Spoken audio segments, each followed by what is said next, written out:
Dollar की ऊंची उड़ान का सिलसिला थम ना सका। इंटरबैंक मार्केट में ₹2.55 महंगा होने के बाद ₹210.20 की रिकॉर्ड सतह पर पहुंच गया।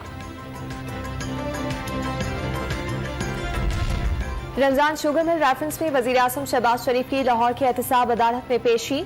मुस्तकिल हाजिरी माफी की दरखास्त जमा करा दी गई।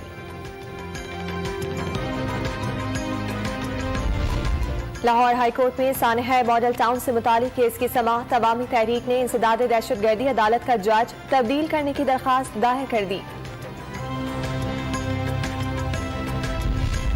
करप्शन और प्रोजेक्ट्स में सुसरवी के बायस अरबों रुपए नुकसान के इल्जामात का सामना करने वाले साबिक चेयरमैन बाबडा general retired Muzammil Hussain NAB में पेश। एक रुकनी तहकीकाती टीम पूछताछ करेगी। घर में घुसकर असलहे के जोर पर धमकियां देने के मुकदमे में सेक्रेटरी पंजाब असम्बली मोहम्मद खान भट्टी और दीगर की उबूरी जमानत में तौसी। सेशन अदालत ने पुलिस को 1 जुलाई तक मुल्जिमान की गिरफ्तारी से रोक दिया।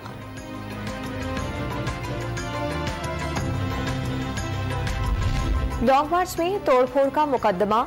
शेख रशीद, असद उमर, शहरियार आफरीदी, कासिम सूरी, मुराद सईद और मोहम्मद अली खान की उबूरी जमानतें मंजूर। अदालत ने तमाम रहनुमाओं को शामिल तफ्तीश होने की हिदायत कर दी।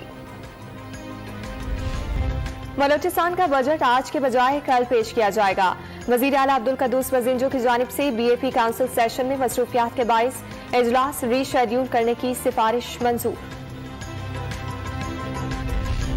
हैदराबाद में 12वीं जमात का फिजिक्स 2 का पर्चा जारी। पाबंदी के बावजूद मुख्तलिफ मराकज पर मोबाइल फोन के जरिए नकल, कोई पूछने वाला नहीं।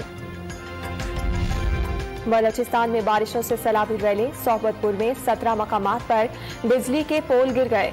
जिले भर को बिजली की फराहमी मुअत्तल। रहीम यार खान में तेज आंधी के बायस मूसलाधार बारिश। इस्लामाबाद में भी बादल बरस पड़े।